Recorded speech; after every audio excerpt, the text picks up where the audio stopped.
I am so excited because the Step Out TV shows are back live on T2I TV. And for those who don't know, Step Out is a series of interviews and motivational segments designed to bring the best out of you and your business. Therefore, we have the following TV programs. Our first TV program, which is our flagship program, dubbed Step Out with Oscar Bimpong, is designed to interview consultants, experts, talented people, and those doing exceptionally well in their communities. The second one is Step Out SME Focus. This is where we interview business owners and showcase their products and services. The third one is Step Out Youth Impact Zone. This is where we interview young people succeeding against all odds to serve as an inspiration to other young people. And the last one is Step Out Authors Corner. And this is where we interview authors to share what their book is about to the world. Join us every week. Like T2I TV on Facebook and subscribe to the YouTube channel. To advertise or for further information, do WhatsApp +44 759 1152 983 or +233 55 580 3924 or email info@traintoinspire.com. T2I TV, we engage, educate, enlighten, and empower.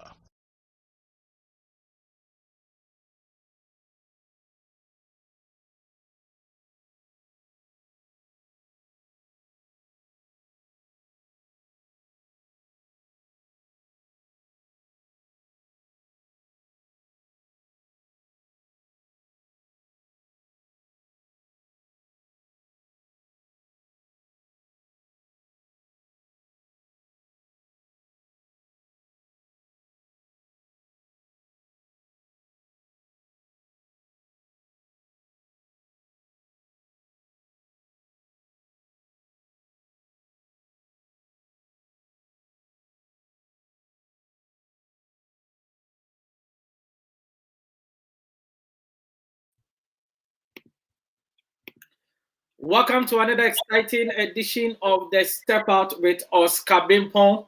And tonight is another powerful discussion that we are bringing you all the way from the United Kingdom with our guest originally from South Africa. And it's going to be an amazing discussion. You can't afford to miss this. If you are watching this, we encourage you to share this for somebody to have an opportunity to really watch this powerful discussion that we are bringing your way. For those that are watching us for the first time, the Step Out with Oscar Bimpo is where we interview experts, consultants. We interview people who are doing exceptionally well in their communities and talented people. And tonight, we have got a guest that is here to inspire you. Now, before I go on to my guest, I want to do a few mentions of our sponsors. This program is sponsored by Train to Inspire Consultancy, your business training and consulting firm. And that is, they also work with students in colleges and universities and second cycle institutions in terms of their personal development. Then also ALS Global Shipping and Logistics, your trusted import and export company based in Accra. ALS says if you are stranded at a port, call them and they will sort you out. Then ZPay Ghana Limited, your remittance and mobile money company based in Ghana. They just launched their ZPay mobile money USSD code, which is *270#. Please dial it on your phone and register for ZPay mobile money. Then Wheels for Sure, your car leasing for every credit. Wheels for Sure says it doesn't matter your credit history. You can drive out of the garage with a car of your choice.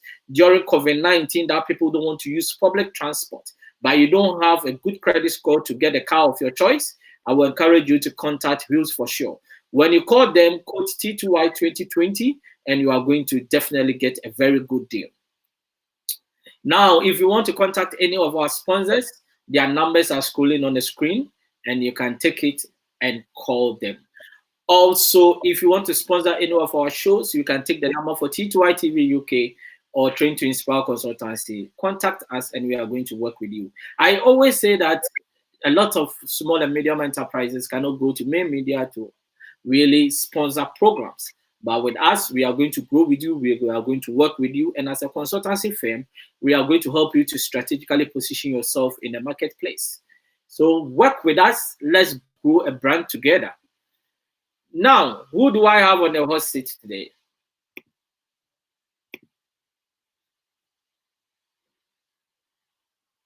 Who do I have on the hot seat today? I have known her for the last 2 years, and actually, it was an awards night. That was my first time of meeting her. And since then, we become friends, and we have really been, engaging and really learning behind the scenes and doing other stuff. But tonight is her time to be on the show for the first time. And who is this person I'm talking about? She is the UK country head of brand South Africa, 2018 recipient of the Africa Achiever Awards, British Awards winner for African development. She is the former consultant for the World Bank. The list continues unabated. And who is this person I'm talking about? She is the person of Pumela Salela, coming all the way from South Africa but based in the UK. Please welcome to Step Out with Oscar Bimpo, and you are live on T2I TV UK. Thank you very much for the opportunity. How has your day been in COVID times? It's been back to back. I'm actually coming from hosting a webinar on World AIDS Day like Wow. a few minutes ago. Wow. So it's been a long day. It's been a very long day. And Yeah. I didn't want you to relax. I just brought you up here for you to really have a discussion with us. Yes. I think we do, hey, out of passion. I know. We should be fine anyway. We should be fine. Now, let's go straight to business. We are going to talk about Brand Africa to attract investment. And when we look at your position in the UK, you are the UK country head of Brand South Africa. And I think that is something that it really catches my eye thinking about branding for a country. But before we go on, an ordinary person on the street, when we say branding, what is the meaning? A brand is a set of expectations. It's a set of memories, stories, relationships that, when they are taken together, they account for a consumer's decision to choose one product or to choose one service over another. And then a nation brand, because we're talking about branding countries. A nation brand is about the history, the heritage, the stories, the values, the culture, the vision that, when put together, can provide a country with a common sense of identity, with a common sense of purpose, and a common sense of national pride. So that is what a brand is. Wow. Wow. So the history plays a part, the heritage plays a part, the culture plays a part. Yes. So what really makes it stand out to become a brand then? Because when you combine all of those items that you have mentioned, they then form an identity for a country. In the same way that, as you are Oscar, you have a history, you have a lineage, you have a genealogy, and that combined forms your identity. And an identity in the sense of countries then is becomes the brand of the country. That's how we identify one country over another. And even within the brands, what the brand offers, the intrinsic values of the brand are what then differentiate one brand from another. So is there a difference between personal and business branding from branding a country or a nation? A, a personal branding relates to a person, an individual. Business branding, as it says, is about branding an organization, and country branding is about, branding a country, bringing together the attributes of a country in order to be able to position the country in the marketplace. Reason why is that there is competition. There is competition out there. There's competition in the marketplace for attracting investments. There's competition for trade. There's competition for exports. There's competition for tourism. So it's important then that a country gives itself an identity that it can go out there and sell in order to be able to attract the necessary investment, to attract citizens that to make sure that the citizens themselves have a quality of life that they can be proud of. So it's both domestic and international. The whole notion of country branding is domestic and international. So, for example, let's say if South Africa is looking to get a particular contract, maybe, and they are vying the same position with, let's say, the United Kingdom. So, you want to tell me that branding really plays a role in that? Yes, even starting first of all from the awareness creation. If South Africa doesn't tell people that there's a country called South Africa, people are not going to know about the country. So you start at the awareness level, and then you come at the offering level, you come at the attributes level. So it's important then, well, we see it as important that countries should differentiate themselves in order to be able to capture the slice of the market. And that's similar to, consumer branding or good, the branding of products and services, because each product that is in the market must differentiate itself so that a consumer can buy it. So let me look at it this way, right? Now we have got Rwanda that is sponsoring Arsenal, and you have got Rwanda written on in the jerseys of Arsenal. Now, recently I saw Ghana being advertised on CNN in terms of tourism. Mm-hmm. Is this one? Is it a kind of awareness? And after the awareness, what is next? It is a form of awareness. It is about capturing an audience. It's about competition for a share of the market. So if then Rwanda puts itself in the t-shirts of Arsenal, it knows that for every person that's going to watch that Arsenal game, they will get to know that there's a country called Rwanda. You see.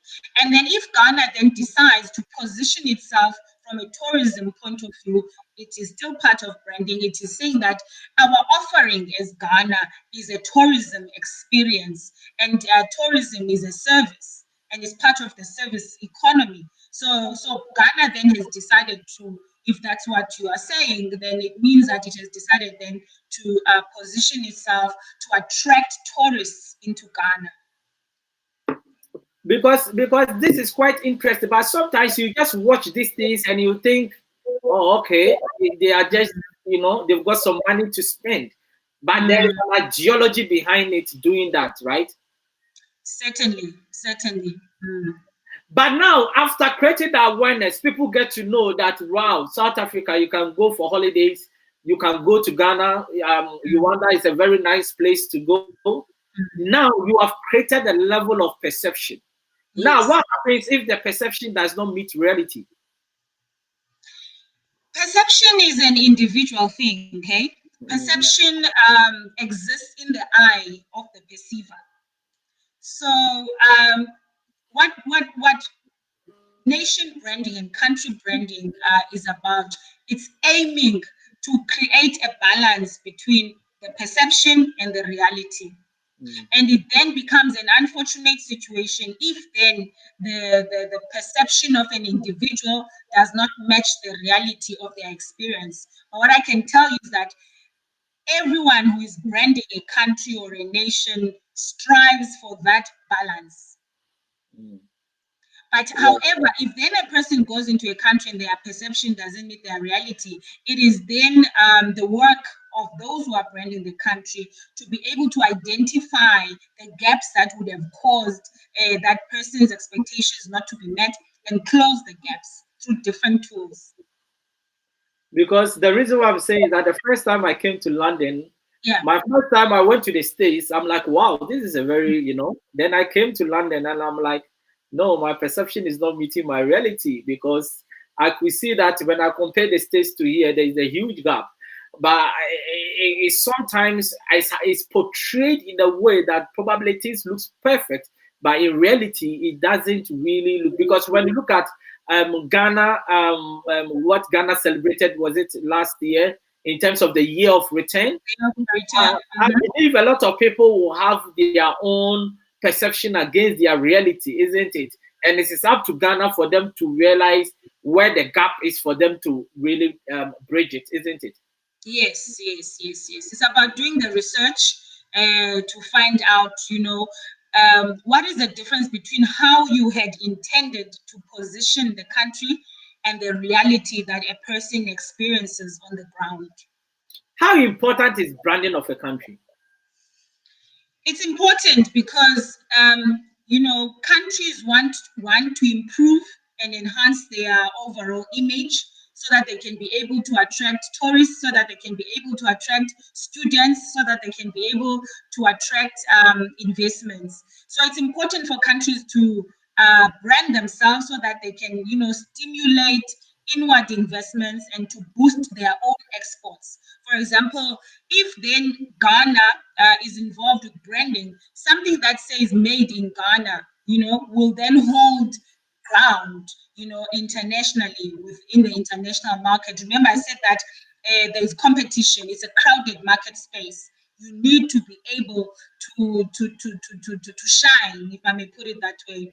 And also, it's important to brand a country in order to improve the standards and the quality of life of their own citizens internally within the country. That's where we talk about domestic marketing. So we have to brand a nation domestically so that its citizens become patriotic about their country. They also roll their sleeves and see themselves as partakers in the development of their own country. And then internationally, then it is about the attraction of inward investments, and it's about the promotion of exports from that particular country. But when you look at showcasing like a brand, Yeah. You realize that a lot of I don't know how to put it, but people tend to showcase the brand. Mm-hmm. And for example, on social media now, Yeah. a lot of Africans showcase the bad side of their country. I might be wrong, but that is my personal observation. We are so quick to showcase the bad side of us instead of the good side of us. Yeah. Now, do you think this is really helping? This is where Africans should own the African narrative. This is where Africans should hold it upon themselves to be the ones that showcase Africa the way that, first of all, how do I put it? They know it, and to portray a positive image. Let me underline: portray a positive image of Africa as a continent, and understand that they should own the stories. They should own the stories and know that they themselves are brand ambassadors for Africa. So a brand ambassador doesn't have to be somebody that's given money to talk about a brand. If every citizen could see themselves as an active citizen who will promote their country, then each country will go a long way in succeeding in improving the narrative about the particular individual countries within the African continent, and then also the continent as a whole. You see, it's everybody's job. So how can we really change that? Because now, when you look at the media space, countries are really using the social media to brand themselves apart from traditional media. Now, individuals have got access to information, and they have got access to also promote information. Now, this is the case. For example, in Ghana, if something happens and it is bad, it goes viral within seconds. But when a good thing happens, everyone is quiet. how can we really project a better agenda of projecting a brand, Ghana, for example, where people are going to see the more of the good side and not the bad side? Well, we need to understand media, and we need to understand the old adage in journalism. If you do journalism 101, they'll tell you that if a dog eats a man, it's not going to go into the news. But if a man eats a dog, well, depending on which country you're on, then it is going to go into the news. So news, by its nature, is will find the stories that are unique, and it is about, and more so now, Oscar, we are also experiencing an era of fake news. So it is then incumbent upon those who have the responsibility to be custodians. Country branding is about an agency or an organization like Brand South Africa is the custodian of the country brand. So those who are custodians of the country brand, then it is incumbent upon them to be always on the lookout as what is the messaging that is out there, monitor the messaging, and then react to it. But it's not only about reacting to the messaging that's out there, it's also about what is called proactive communication, where you don't wait for somebody to tell the bad stories, but you counteract proactively with the good stories. And sometimes when you've got enough good stories, the bad stories will automatically drown, really. Wow. Now, what steps should one take to build or brand a country? What does, sorry? What steps should one take to brand when branding a country? Um, let's get theoretical. There is an Anhalt nation branding hexagon, and that's a theory that is formed by Anhalt. Simon Anhalt is an academic who's in the UK, who came up with a theory on the tenets of country branding, and this consists of one, tourism, two, governance, three, culture and heritage, four, the people, five, exports, and then six, investment and immigration. So a country then must make sure that it gets those six tenets right, and once it gets them right, it must communicate about them. So that's the first step. So get what is your tourism offering? What makes your country attractive from a tourism point of view? And then in terms of governance, do you have fair governance? And what is your contribution to the international community? When we're looking at culture, we're looking at a country's cultural products, we're looking at a country's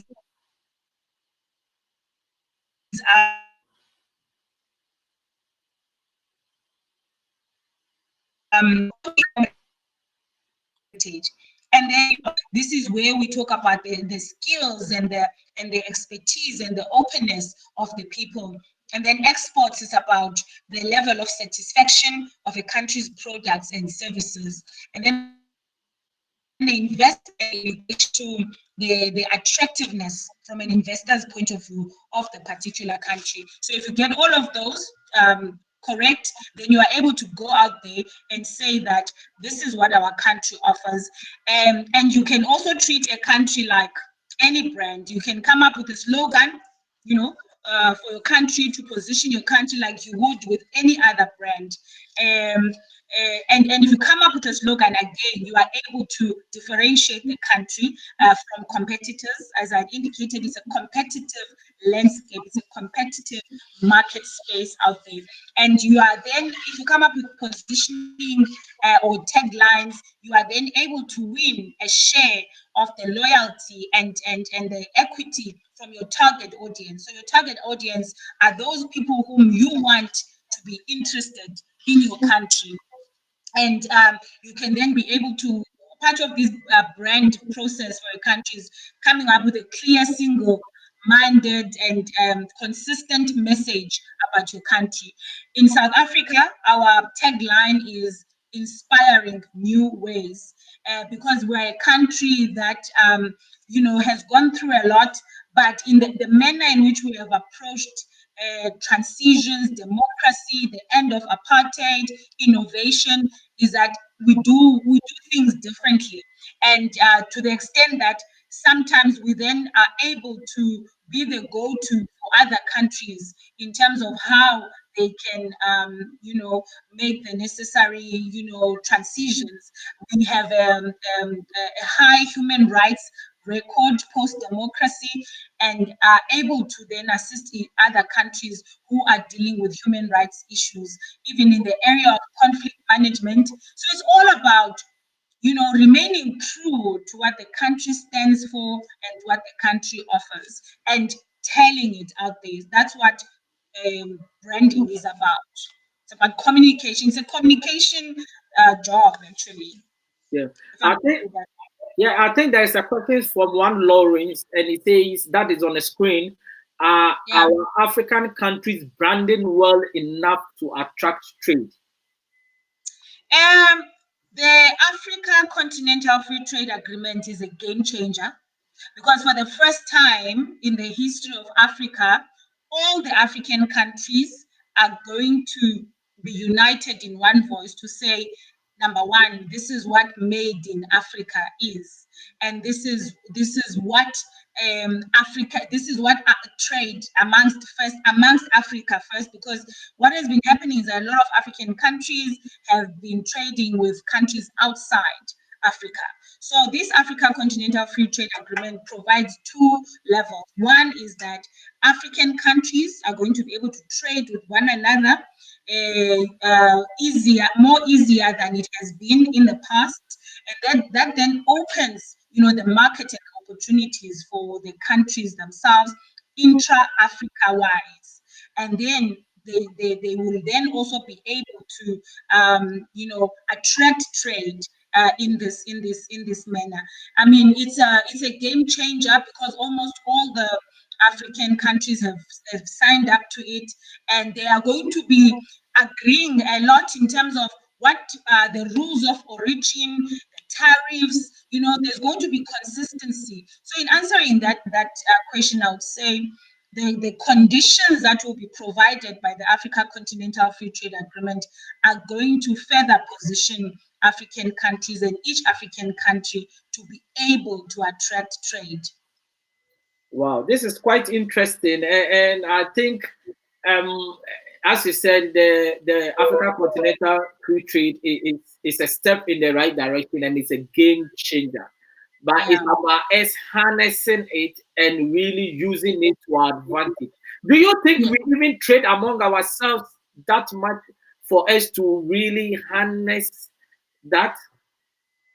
We have not, because there have been barriers to trade, whether it's tariff duties, it's borders, it's difficult in the movement of goods and services. So we have had barriers to trade in Africa. We have had barriers to trade with each other. And so then this Africa Continental Free Trade Agreement is trying to close that gap to ensure that we are all singing from the same hymn book in terms of what defines trade amongst each other, and to understand that that Africa is a market to itself, actually, and that trade can take place internally within the continent, even before you go outside the continent. The African continent is a market on its own. But this does not, of course, discourage international trade. It's just about having a unified voice that defines the rules of trade. Wow. I think we will get there one day, isn't it? We will. It's encouraging when you hear and listen to the leadership behind the Africa Continental Free Trade Agreement. They are saying, look, there's no turning back, but they are also acknowledging that, look, it's going to take time, because this is something that has never been done before. But what they are saying is that if not now, then when? If not us as Africans, then who? Yes. But do you think like though we are really moving forward, do you think we can do better than what we are doing now?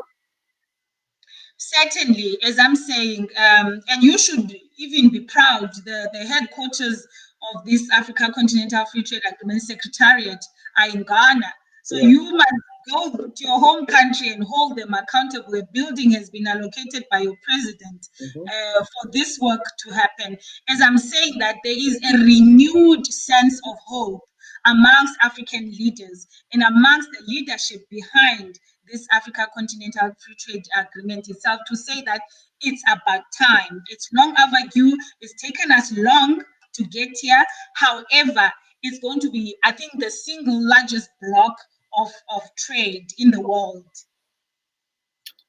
Now, what role do you think the people have to play to help Mhm. brand the Africa we want to see? That is great, because the Anholt model that I mentioned has got people as one of the pillars. So I can't stress enough the role that people can play in branding Africa, in branding their individual countries within Africa. Number one, the citizens must see themselves as brand ambassadors. And number two, I want to encourage what is called active citizenry.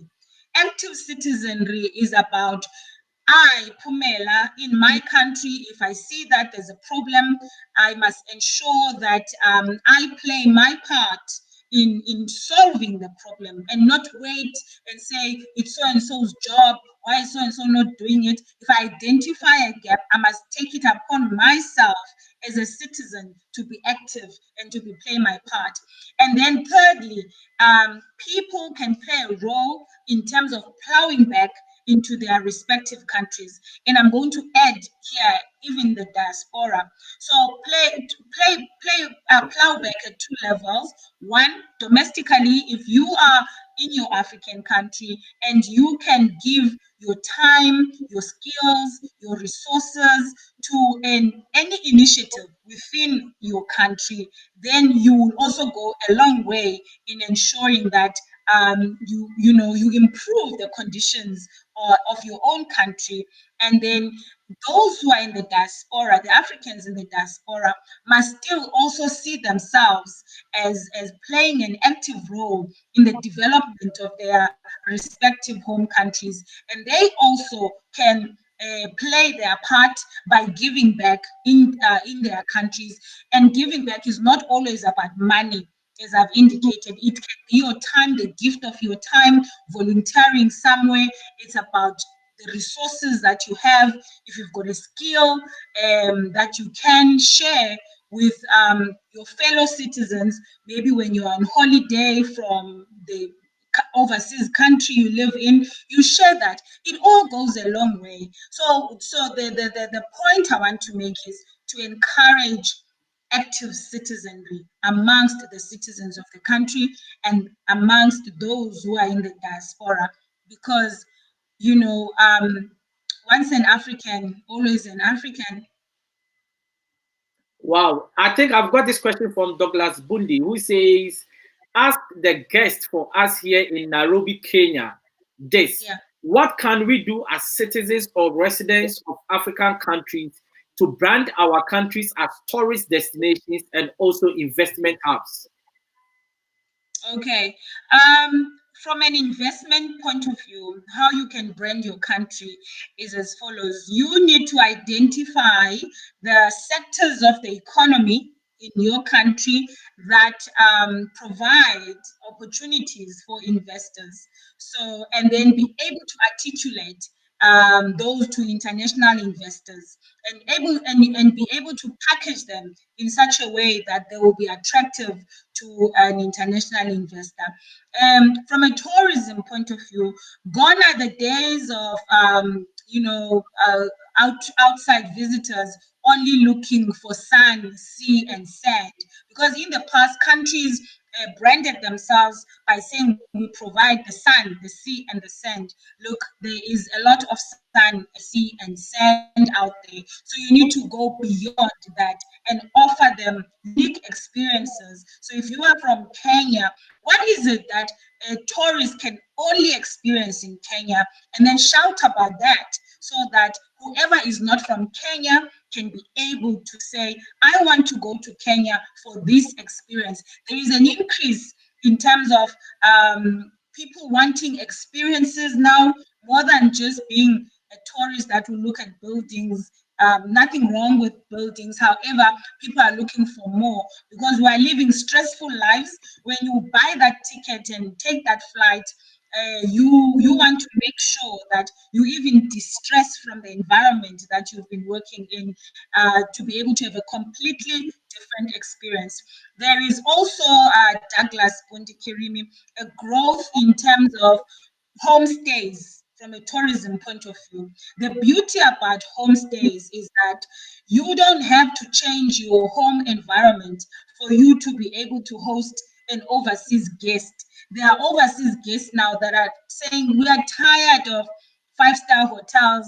We want to immerse ourselves in the real Kenyan experience, for example. And I'm just mentioning Kenya because you are from Kenya, and therefore, can we go and stay at Douglas's house, and then you are able then to host a tourist in your own home and be able to cook your food, and so that when they come out, they've come out with a truly Kenyan experience.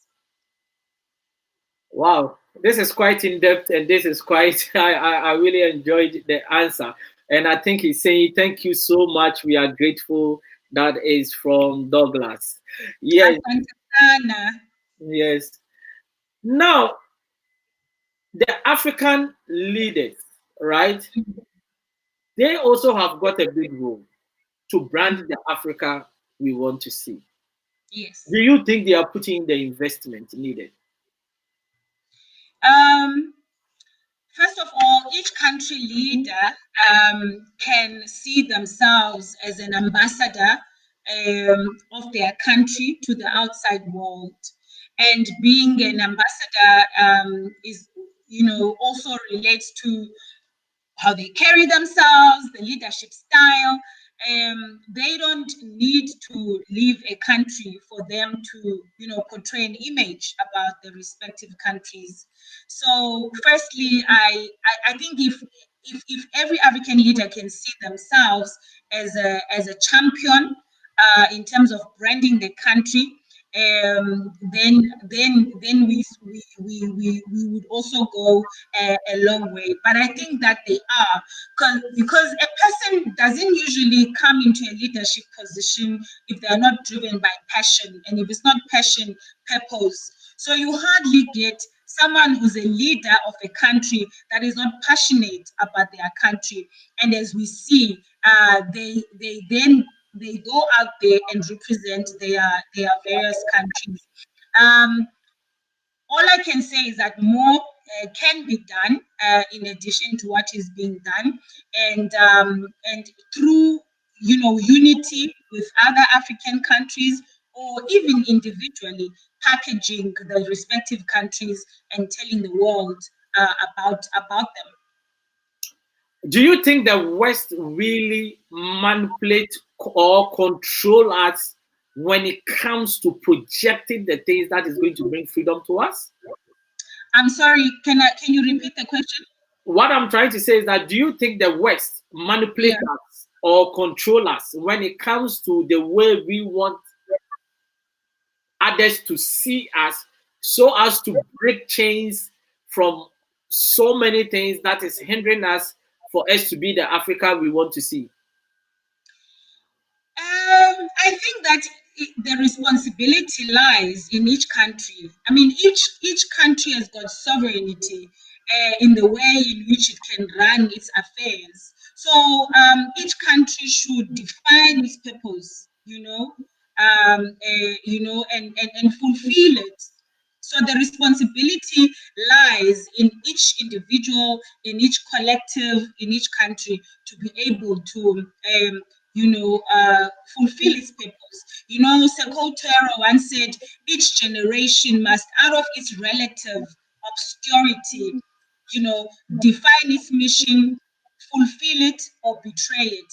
So it is to each individual country, as I say, to define its mission, as Sekou Toro once said, fulfill it or betray it. Mm.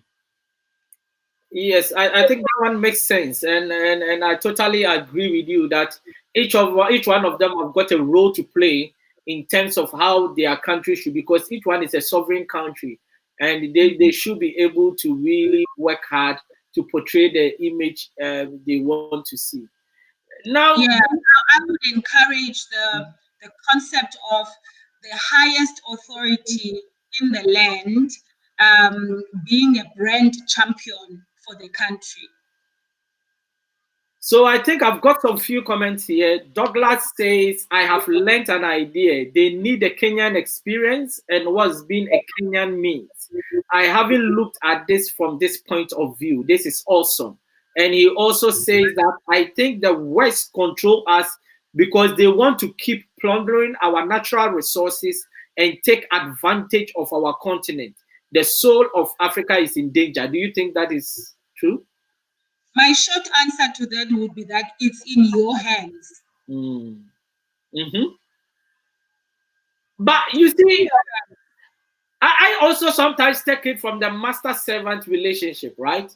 So, for example, if 70% of your budget is being given by the West and they want you to do things in a certain way, do you think, for me, you become the servant? So, do you think you can really, really tell your master that, look, I want to go the other way? From how I've seen developmental institutions work, it's that it is a country that goes to a developmental institution and says, we are looking for a loan. I don't think it's usually budgets, but they will say we are looking for a loan, and there are usually conditions to what is it that the country is going to do. And the country will state themselves that this is what we are going to do with this money that we are asking for. It's actually hardly the other way around, where a country is in a sitting and then they get given money. It's usually the country that goes and says, we are seeking money to do ABC. And then the budgeting itself takes place within the country. That's why we have ministries of finance, and they are the ones who are responsible for budgeting for the resources of the country. Now I've got some comment from Lawrence, and it says this lady is truly an expert in this area, and I salute her for that. I think you're getting some good admirations, and he also says our African countries branding. Okay, you have answered that. Yeah, it's country branding. Wow, and I think there's also other comments here. You are so on point about how, as Africans, we are using social media wrongly. And he also says, thank you for the answer. Then there is a statement that he has made there that Africa is a virgin market. Is that virgin? Um, it will. Africa is a continent with a lot of opportunities. And what I can say is one of the strengths of Africa actually is a youthful population. The fact that there are a lot of young people in Africa translates into what is called a demographic dividend. That demographic dividend means that African countries have a population that is able to be youthful, that is able to be productive, that is able to, get up, work, and that is able to be innovative. So what we see is that because of the strength that we have as a continent in the youth, whilst other countries are aging, whilst continents are aging, we then become a ripe ground for opportunities. So I think we should be cognizant of the strengths that we have that allow us to both be innovators, entrepreneurs, and consumers themselves. So then that creates a market. Coming to the question. Yes, Douglas says, I agree with you, Mr. Oscar. If they fund us, they control us like Chinese are doing to some countries in Africa, especially Kenya. They control our affairs because they are giving us aid and loans. And he also says that this guest is awesome. Can you bring her back tomorrow? I'm enjoying her show. Oh, I wish I could. Tomorrow I'm having another speaking engagement. Yes. I'm actually speaking to young people who are in technology. I'm their keynote speaker, and I'll be doing it virtually. They are in Africa, and I'll be doing it from here. I would love to, but earlier commitments will prevent me. But thank you. I'm really humbled by Yes. your kind words. Yes. Thank you. There is a question from Inkata who says, do you think our African countries will achieve 100% generic nation branding? It depends on what you mean by generic. But what I can just reflect on is that what we should realize as Africa and African countries is that first of all, we have things that unify us as a continent that are unique to the continent and that we should be proud of. And so we can have sort of like an umbrella brand Africa, an umbrella brand Africa. And then within that, if we want to then have individual country branding, we can still do that. So we can differentiate ourselves from a continent point of view to say Africa versus other continents is like this. Or we can also then differentiate ourselves from a country within Africa specific.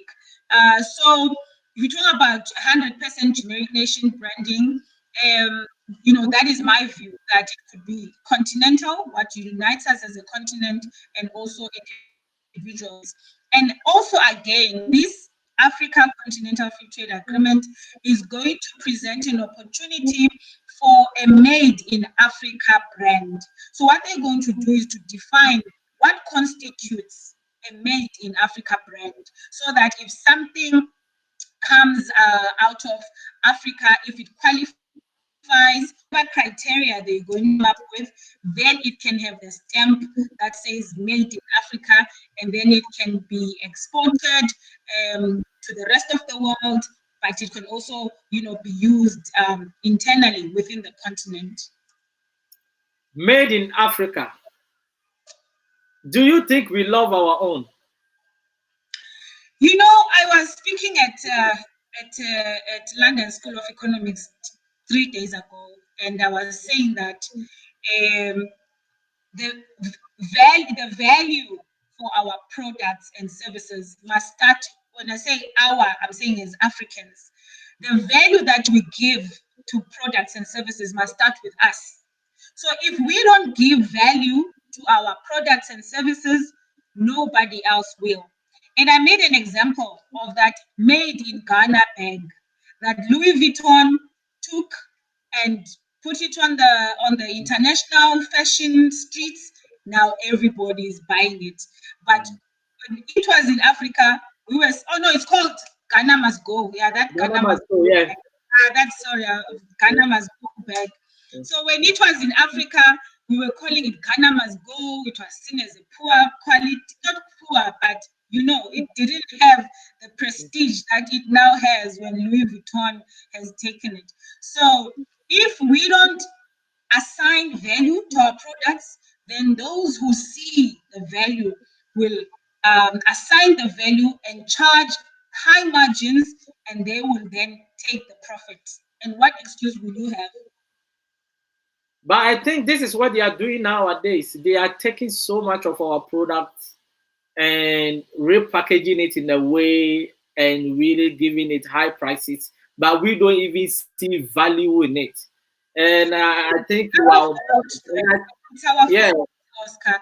If, like, for example, the artworks, within the continent, we look down upon sometimes artists who create these artworks, arts and craft. We look down upon people who are involved in arts and craft, and then we price our items, very cheap. You sell something for $1 in an African country. It comes outside Africa, it fetches $100, and but who priced it at $1 in the beginning? So who must we blame in this? It's two-way. I'm not saying that we shouldn't correct those who are exploiting African artifacts and culture and all of that. This is where now we go into the discussions about cultural appropriation and all of that. However, what I'm saying is that there needs to be a shift in the mindset of Africans themselves, because if somebody comes to you and you have said that the value that I'm attaching to this dress I'm wearing is this much, and if a person wants this dress that I'm wearing, they should then be willing to pay the amount that I have placed there. So does it mean that we don't have confidence in ourselves, or we don't have confidence in the product? That is a question we need to ask ourselves. We need to ask ourselves, how did we get here? How did we get to a level where we look down upon our products, we look down upon our services, we look down upon our culture, and then we wait for somebody to say, oh, your culture is great. And then you start saying, oh, I'm so proudly Ghanaian, I'm wearing a kente cloth, There is work to be done, isn't it? Certainly. It's even also about, us having these conversations like we are having with you. So thank you for creating this platform, because for me, even if one person out of this platform hears the message, they will tell the other. And fortunately, as Africans, we love talking. So when we talk now, let's talk about taking Africa to the next level. Let's have these conversations and make sure that we each play our part in our little corners. And I'd also like us to move away from the mentality that, as I'm saying, it's somebody's job. If each of us could find it within ourselves to be the brand ambassadors for Africa, then Africa can go a long way. What we should recognize as a people is that some of us will be the only point of contact with Africa, outside Africa. And so each of us should then, put it within ourselves to represent the continent as a whole, to represent our respective countries in the most, esteemed manner, so that we are not the first to be the naysayers and prophets of doom for Africa when we go outside Africa. So if we could each realize that a person might not go to Africa or may never have been to Africa, and you will be the only point of contact for that person. And then the question is, what are you telling them about Africa? Wow. So we all got a role to play, and that role is going to collectively help us to brand the Africa we want to see. But I think we should really reduce the kind of negativity that we put out there when it comes to Africa. For me now, social media has become a space where we portray so much negativity. I always say that a lot of people are sleeping on the streets of New York.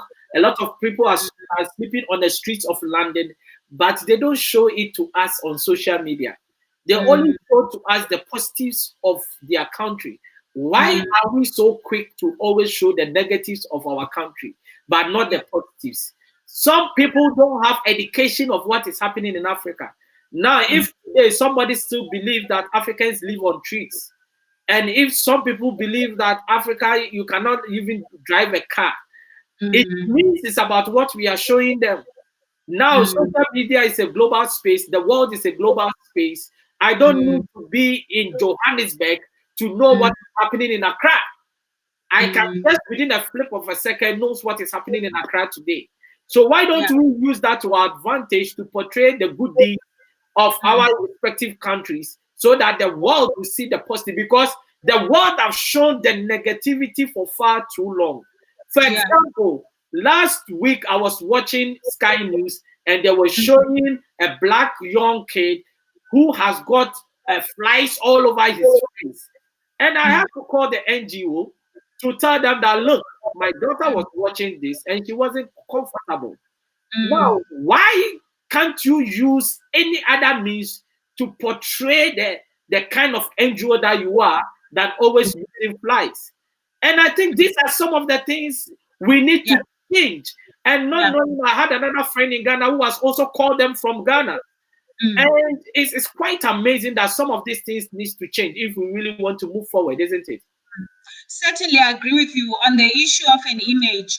I had a contract with a very big organization in the United States, and not the World Bank this time, but another one. If you read my CV, you'll figure it out. And this organization, with lots of funding, lots of resources available for funding Africa, contracted me to do work for them within Africa. And then I was provided with images of what I was told exists in their image bank to be used on any engagement that has to do with Africa. Then when I looked at these images, they were really, really, the sort of images that you're talking about, really portraying Africa as being downtrodden. And now imagine this organization was my client, and it's a very big organization. Like, everybody wants to do some work for them. And I said, as much as I was a consultant to the organization, I said to them, I will not use these images. And they said to me, but this is what has been approved by the communications division, and it's a huge organization. And I said, no. This is not the Africa that I know. You might have given me some work or some work to do, but I refuse to put these images out there, because Oscar, I see myself as playing a role in making Africa as globally competitive as any other continent in the world. So what I then did to this organization, I went further at my own expense, and I said to them, I will create an image for you, that will portray Africa the way that I know it. So leave it to me. Allow me, please, not to use your images, and I promise you, I'm going to create an image for you. Fortunately, they allowed me, and I consulted. I briefed the design agency. I said to them, this is the vision I have for this work. Can you bring it to life? Because I'm not a graphic designer. Then they brought it to life. That became the branding for that particular project. So when I say we can each make a difference in our corners, we can. So we don't have to, even if you have a job, it doesn't mean that if you can see that what you are being made to do does not represent Africa in a positive light, you agree. And I'm not saying that let us all fight with our bosses. It's how you say it. It's not what you say. It's how you say it. So you have to find a way of still bring the message across. You must sell the message of actually portraying Africa in a positive manner. So I don't want people to be losing their jobs because they've become like, and also, when you're talking about Africans themselves, I want to, put it down to pride and patriotism. We need to increase our pride and patriotism about the continent, so that we are not the sources of the negative information. I'm not saying that let us be spin doctors or change the story, but there is just so much more that is happening, and that we can share if we, as citizens of the continent, can just have a little bit of pride, a little bit of patriotism about our continent, our beloved Africa. Wow. Trust me, if the conversation is good, 1 hour is always too small for me. Trust me. Can you imagine? Can you imagine we just got over the hour? That is what happens if the conversation is good. But trust me, we need to come back again because I know there are different topics that you can come out with that we can really discuss. And I think in the near future, probably getting to the after the Christmas, you can come on the show again and let's find a topic and discuss because you've got so many admirers here. I think I've got one, I've got some few here. In Carter says there is no denying that fact that branding countries has become a strategic issue for most African countries. Gone are the days when only global tourist location invested in building brands. But given the ever branding global competitive landscape and ever increasing choice set investors, customers and tourists, creating a resonating identity and offering excellent opportunities become a matter of survival for countries that strives to carve out a strategic position in the competitive landscape. Then Douglas says the power of branding. Then Lauren says they always portray the bad side. Very well said, Mr. Oscar. And he also said, yes, indeed. He also says, yes, indeed, we can each make the difference. It's been wonderful having you, Pumela, and I really enjoyed every bit of this discussion. Thank you so much. Medase, Asante Sana, to everyone who has joined from RC. I really appreciated the opportunity. Let's continue to build Africa together. Wow. Before I go, let me give a few shout to our sponsors. This program is sponsored by Train to Inspire Consultancy. That is your business training and consulting firm. They also work with students in colleges, universities, and second cycle institutions in terms of their personal development. Also, ALS Global Shipping and Logistics, your trusted import and export company based in Accra. ALS says if you are stranded at the port, call them and they will sort you out. ZPay Ghana Limited, your remittance and mobile money company based in Ghana. They just launched their USSD code for their mobile money, and that is *270#. Just dial it on your phone and register for ZPay mobile money. Then Wheels for Sure, your car leasing for every credit based in the UK. Wheels for Sure says it doesn't matter your credit history, you can walk out of the garage with a car of your choice. When you call them, please quote T2I 2020 and they will give you a very good deal. Thank you once again, Pumela, and everyone that wasted their time to be here. It's been wonderful having you. Now, Pumela, before you go, what is your last word to everyone watching?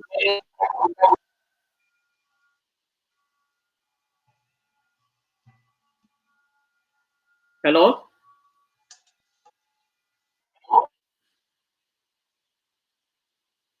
Hello, Pumela? Yeah, what is your last word to everyone watching us? Oh, sorry, it was quiet. It was quiet. I am saying that I would like to say each of us must be the change that we want to see. Wow. Each of us must be the change that we want to see. Africa that you want to see, you must be part of the change process.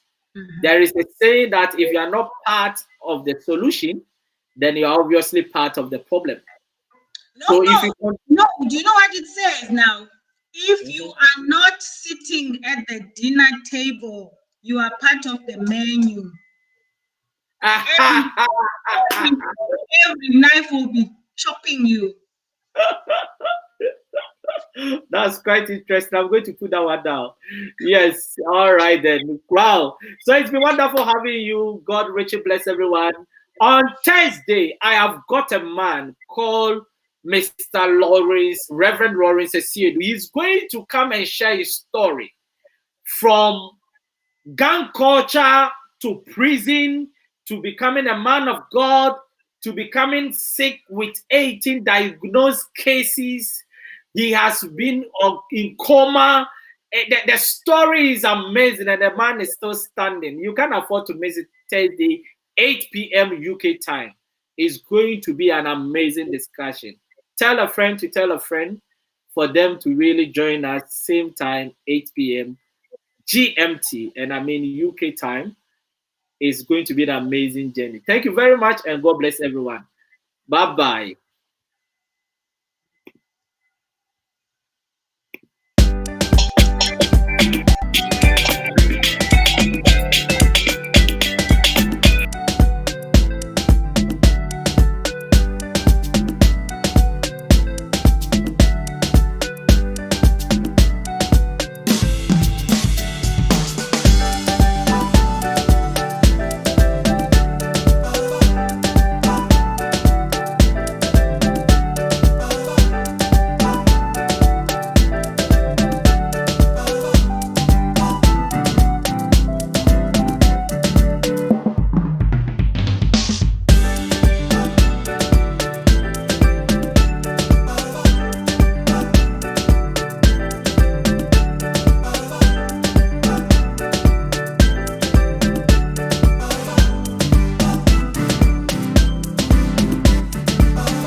I am so excited because the Step Out TV shows are back live on T2I TV.